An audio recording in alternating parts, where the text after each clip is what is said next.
जय श्री कृष्णा। आप सभी को माघ मास के 11वें दिन की ढेरों शुभकामनाएं। आज हम सुनेंगे माघ मास के 11वें दिन की कथा, 11वां अध्याय। भगवत कृपा प्राप्त करने के लिए और अपनी सभी मनोकामनाएं पूरी करने के लिए कमेंट बॉक्स में अवश्य लिखें जय श्री कृष्णा या ओम नमः भगवते वासुदेवाय। ऐसा माना जाता है कि जब भगवान का मंत्र आप लिखते हैं तो उससे भगवान की कृपा प्राप्त होती है।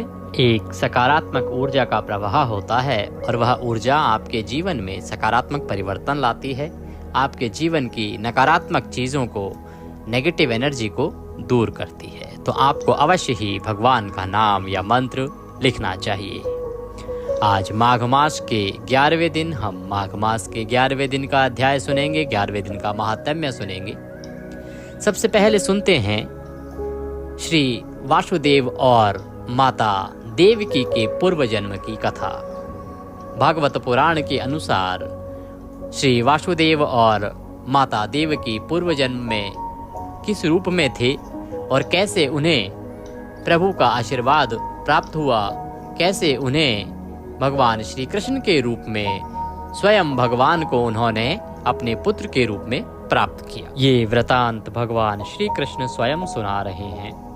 जिस समय भगवान श्री कृष्ण माता देवकी के गर्भ से उत्पन्न हुए, उस समय जब वासुदेव जी और माँ देवकी ने उनके विराट स्वरूप को देखा तो वो अचंभित रह गए और तब उन्होंने भगवान श्री कृष्ण से अनुरोध किया कि किस पुण्य के कारण आज भगवान स्वयं उनके कोख से जन्म लिए हैं।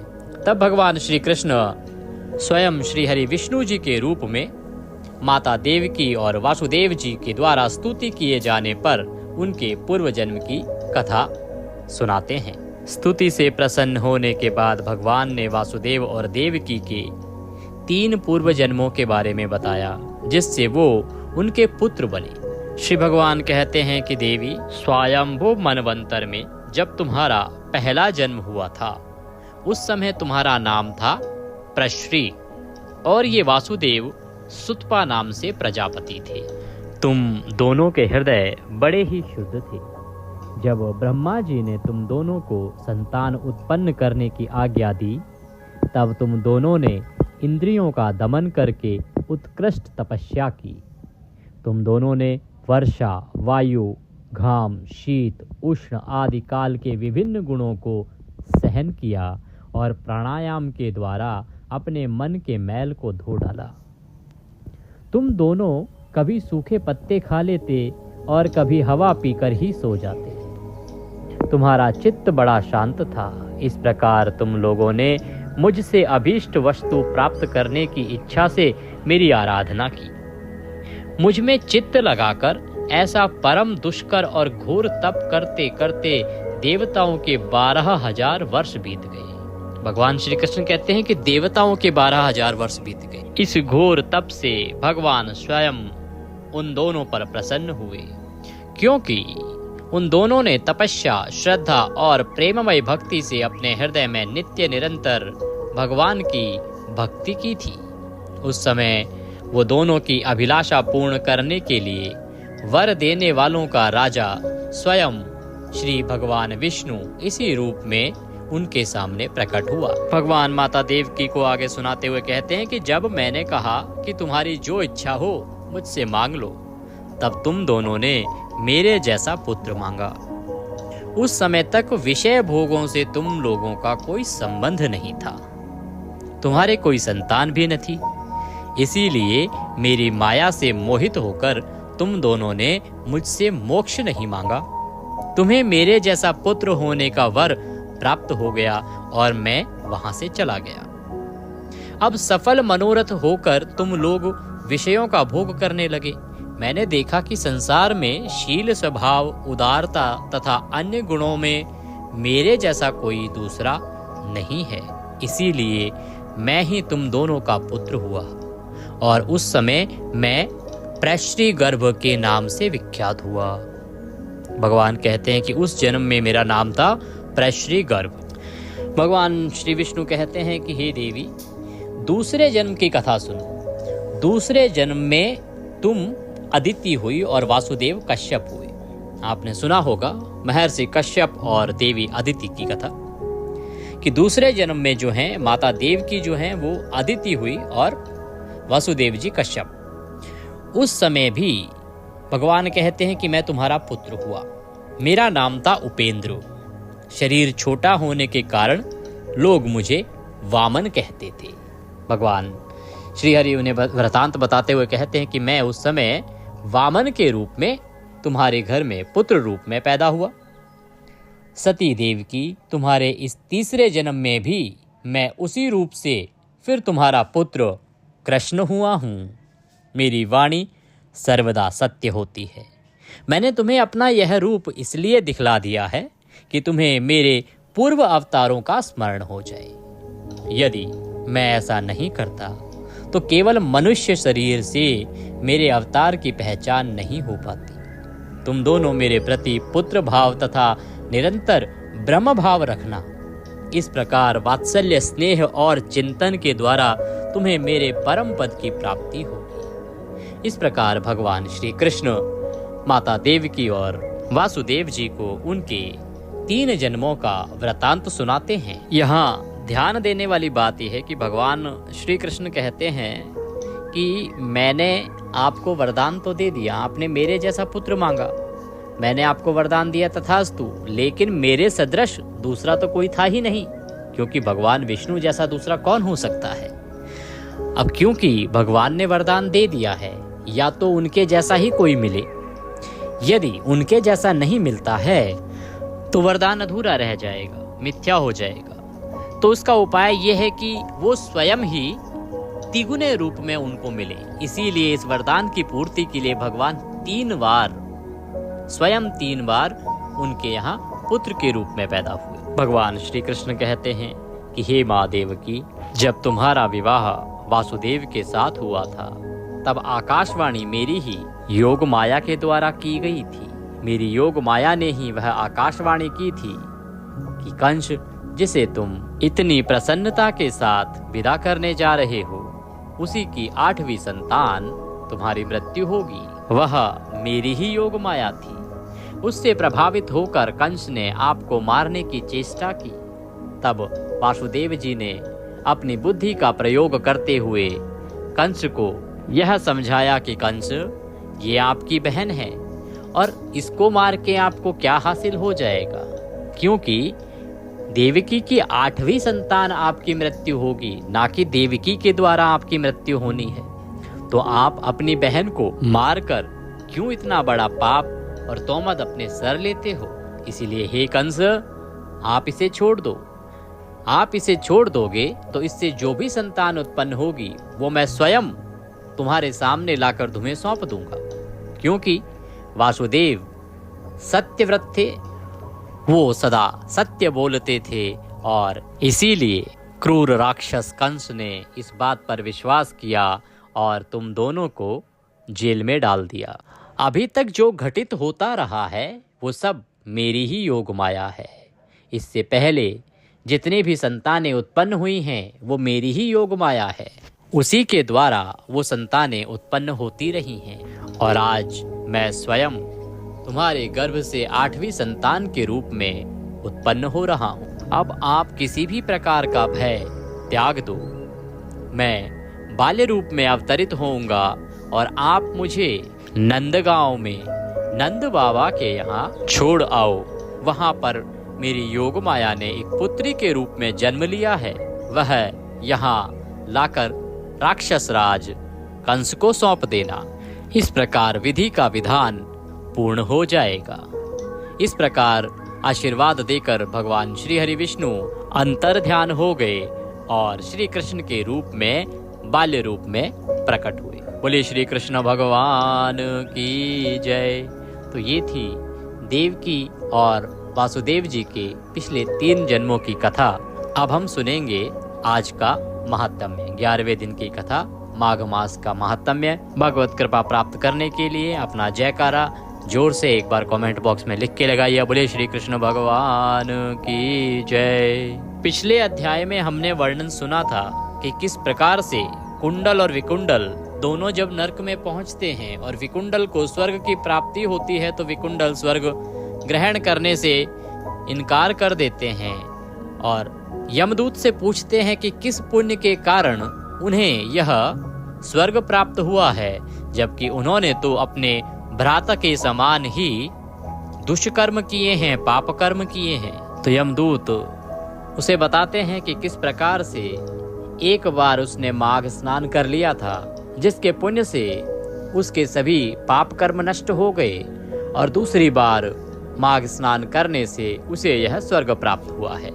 इसी प्रकार से यमदूत आगे वर्णन करते हुए कहते हैं कि हे वैश्य, मनुष्य को सदैव शालिग्राम की शिला में तथा वज्र या कीट अर्थात गोमती चक्र में भगवान वासुदेव का पूजन करना चाहिए, क्योंकि सब पापों का नाश करने वाले, सब पुण्यों को देने वाले तथा मुक्ति प्रदान करने वाले भगवान विष्णु का इसमें निवास होता है, गोमती चक्र में। इसीलिए सभी को गोमती चक्र में भगवान वासुदेव का पूजन करना चाहिए। जो मनुष्य शालिग्राम की शिला या हरि चक्र में पूजन करता है वह अनेक मंत्रों का फल प्राप्त कर लेता है।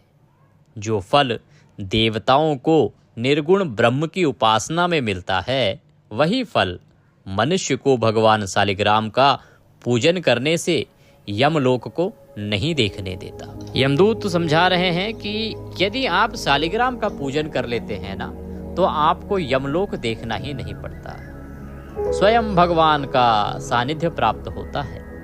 भगवान को लक्ष्मी जी के पास अथवा वैकुंठ में इतना आनंद नहीं आता जितना शालिग्राम जी की शिला या चक्र में निवास करने में आता है।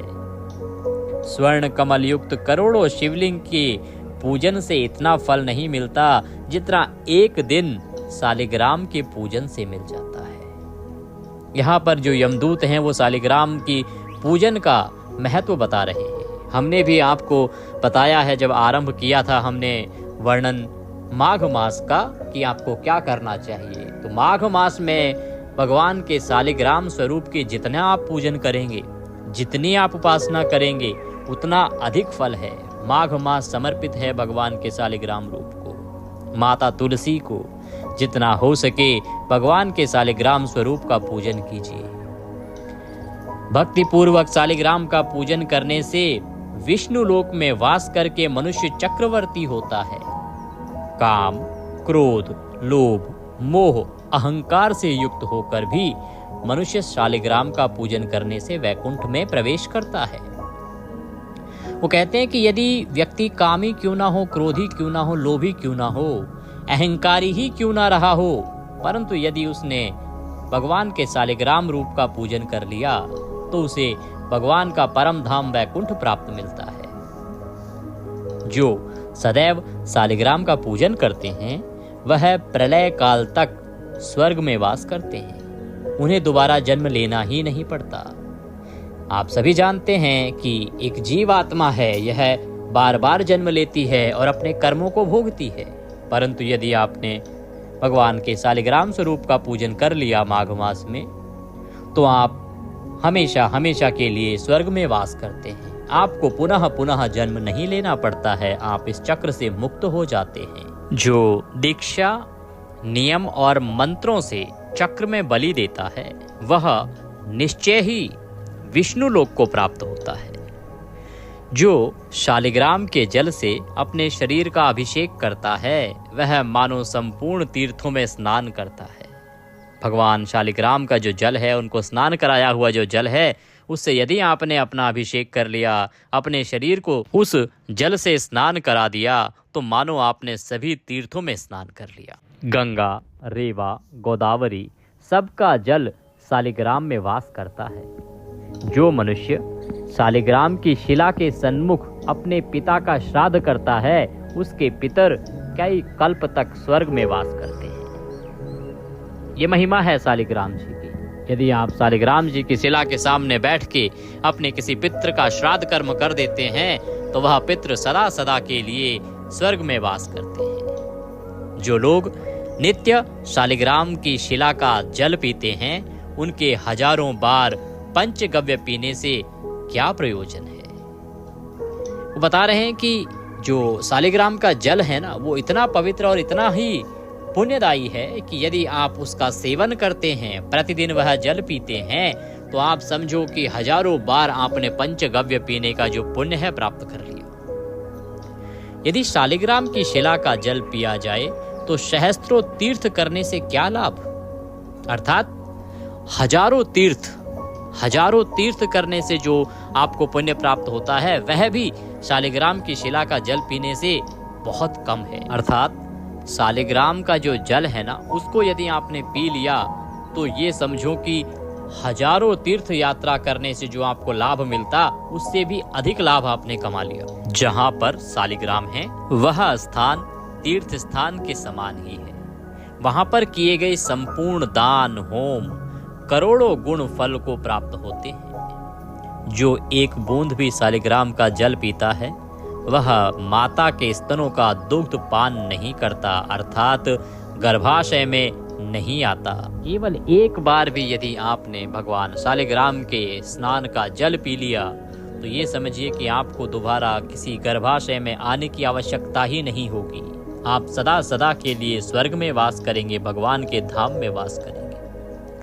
शालिग्राम शिला में जो कीड़े मकोड़े एक कोश के अंतर पर मरते हैं, वह भी वैकुंठ को प्राप्त होते हैं। आप महिमा समझिए शालिग्राम जी की। वो कहते हैं कि शालिग्राम जी की जो प्रतिमा है, उनकी जो शिला है, जहां रखी है उसके एक कोश के दायरे में भी यदि कोई कीड़े मकोड़े किसी के पैरों से दब के मरते हैं तो वो भी सीधे वैकुंठ को प्राप्त होते हैं। इतनी अधिक महिमा है भगवान शालिग्राम की। जो फल वन में तप करने से प्राप्त होता है, वही फल भगवान को सदैव स्मरण करने से प्राप्त होता है। मोहवश अनेक प्रकार के घोर पाप करने वाला मनुष्य भी भगवान को प्रणाम करने से नरक में नहीं जाता। वो कहते हैं कि यदि कोई व्यक्ति मोहवश अर्थात किसी मोह में फंस के, किसी माया में फंस के, किसी लालच में फंस के अनेक प्रकार के घोर पाप भी कर लेता है और एक बार उसने भगवान को प्रणाम कर लिया तो उसके सभी पाप कर्म नष्ट हो जाते हैं और वह कभी नरक में नहीं जाता है। संसार में जितने तीर्थ और पुण्य स्थान हैं, भगवान के केवल नाम मात्र के कारण से प्राप्त होते हैं। अगर आपने एक बार माघ मास में भगवान का नाम जप लिया तो समझ लीजिए कि आपने सभी तीर्थों के दर्शन का पुण्य प्राप्त कर लिया। यमदूत आगे उसको समझाते हुए कहते हैं कि जो प्रसंगवश भी एकादशी के व्रत को करता है वह दुखों को प्राप्त नहीं होता। मास की दोनों एकादशी भगवान पद्मनाभ के दिन हैं। जब तक मनुष्य इन दोनों में व्रत नहीं करता उसके शरीर में पाप बने रहते हैं। हजारों अश्वमेघ, सैकड़ों वाजपेय यज्ञ एकादशी व्रत की 16वीं कला के बराबर भी नहीं है। एकादशी के दिन व्रत करने से 11 इंद्रियों से किए सब पाप नष्ट हो जाते हैं। गंगा, गया, काशी, पुष्कर, कुरुक्षेत्र, यमुना, चंद्रभागा कोई भी एकादशी के तुल्य नहीं है। इस दिन व्रत करके मनुष्य अनायास ही वैकुंठ लोक को प्राप्त करता है। एकादशी को व्रत और रात्रि जागरण करने से माता पिता और स्त्री के कुल की 10-10 पीढ़ियां उद्धार पाती हैं और वह पीतांबरधारी होकर भगवान के निकट रहते हैं। यहाँ पर एकादशी की महिमा बताई जा रही है। यमदूत उस वैश्य को समझा रहे हैं कि माघ मास की एकादशियों की कितनी अधिक महिमा है। साहब देखिए, एकादशी आ ही रही है, अब समय बचा नहीं है। 24 तारीख आज है, 25 कल एकादशी है। अद्भुत महिमा है। हम कब से कहते आ रहे हैं आपको कि माघ मास की प्रत्येक तिथि महत्वपूर्ण है। सकट चौथ, उसके बाद नवमी के बाद अभी आ रही है एकादशी के बाद मौनी अमावस्या। बहुत अधिक महिमा है इनकी और इन सभी से संबंधित विशेष वीडियो हम आपके लिए लेके आते रहे हैं। पुराण क्या कहते हैं, शास्त्र क्या कहते हैं, वो सभी ज्ञान की बातें आपके लिए लेके आए हैं हम। तो आप वीडियो को देखते रहिए। चैनल पर नए हैं तो चैनल को सब्सक्राइब कर लीजिए, क्योंकि ये देवभूमि ज्योतिष संस्थान का चैनल है। इस पर जो भी जानकारी दी जाती है वो शास्त्र अनुसार होती है, पुराणों के अनुसार होती है। हमारी जो शिक्षा दीक्षा हुई है उसमें जो हमने ज्ञान अर्जित किया है और जो हमारे पास पुराण हैं उन सबको पढ़ के ही हम आपको जानकारी प्रदान करते हैं। इसीलिए चैनल को सब्सक्राइब भी करें और उसका जो बेल आइकन का निशान है, घंटे का निशान है, उसको भी दबा दीजिए, जिससे कि सभी वीडियो के नोटिफिकेशन आपको समय से मिलते रहेंगे, कोई वीडियो छूटेगा नहीं। आगे सुनते हैं। देखिए, एकादशी आई रही है 25 तारीख की। यहाँ पर एकादशी की महिमा को यमदूत वैश्य को समझाते हुए कह रहे हैं। वो कहते हैं कि एकादशी को व्रत और रात्रि जागरण करने से माता पिता और स्त्री के कुल की 10-10 पीढ़ियां उद्धार पाती हैं। अर्थात आप जो पुरुष हैं उनके 10 पीढ़ियां और जो आपकी धर्म पत्नी हैं उनकी भी 10 पीढ़ियां तर जाती हैं यदि आप ये दोनों एकादशी का व्रत करते हैं और रात्रि जागरण करते हैं। तो बाल, युवा और वृद्ध सब तथा पापी भी व्रत करने से नरक में नहीं जाते। यमदूत कहता है कि हे वैश्य, मैं सूक्ष्म में तुमसे नरक से बचने का धर्म कहता हूँ। मन, कर्म और वचन से प्राणी मात्र का द्रोह करना, इंद्रियों को वश में रखना, दान देना, भगवान की सेवा करना, नियम पूर्वक वर्णाश्रम धर्म का पालन करना, इन कर्मों के करने से मनुष्य नरक से बचा रहता है। स्वर्ग प्राप्त करने की इच्छा से मनुष्य गरीब भी हो तो भी जूता, छतरी, अन्न, धन, जल कुछ ना कुछ दान देता रहे। तो यहाँ बताया जा रहा है कि यदि आप स्वर्ग में जाना चाहते हैं, स्वर्ग प्राप्त करना चाहते हैं, अपने पाप कर्मों को नष्ट करना चाहते हैं, तो जूता, छतरी, अन्न, धन, जल, इसमें से कुछ ना कुछ आपको अवश्य दान देना चाहिए।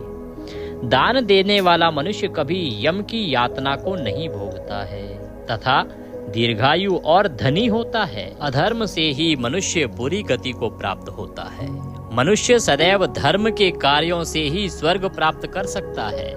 इसीलिए बाल्यावस्था से ही धर्म के कार्यों का अभ्यास करना चाहिए। बोले श्री विष्णु भगवान की जय। आज की ये कथा यहाँ समाप्त होती है। आज हम माघ मास महात्म्य में यहीं विराम देंगे। कल सुनेंगे आगे का वृतांत। बहुत ही महत्वपूर्ण वृतांत चल रहा है कि किस प्रकार से माघ की महिमा है, किस प्रकार से माघ की एक एक तिथि महत्वपूर्ण है। आप जुड़े रहें चैनल के साथ, माघ मास का महात्म्य सुनते रहें और अन्य जानकारियां भी प्राप्त करते रहें। एकादशी की जो कथा है उसका वीडियो हमने अपलोड कर दिया है, उस कथा को अवश्य सुनिएगा। वही एक प्रमाणिक कथा है जो पुराणों में वर्णित है। इसीलिए इधर उधर ना जाकर केवल उस कथा को सुने। चैनल पर हमने अपलोड कर दिया है। पारण का वीडियो भी हम जल्दी ही अपलोड करेंगे। उसी विधि से आपको पारण करना चाहिए जिससे कि आपको एकादशी का पूर्ण फल प्राप्त हो सके। भगवान श्री कृष्ण की कृपा सबको प्राप्त हो। कमेंट बॉक्स में अवश्य लिखें जय श्री कृष्ण। भगवान सब पर कृपा करें। जय श्री कृष्ण।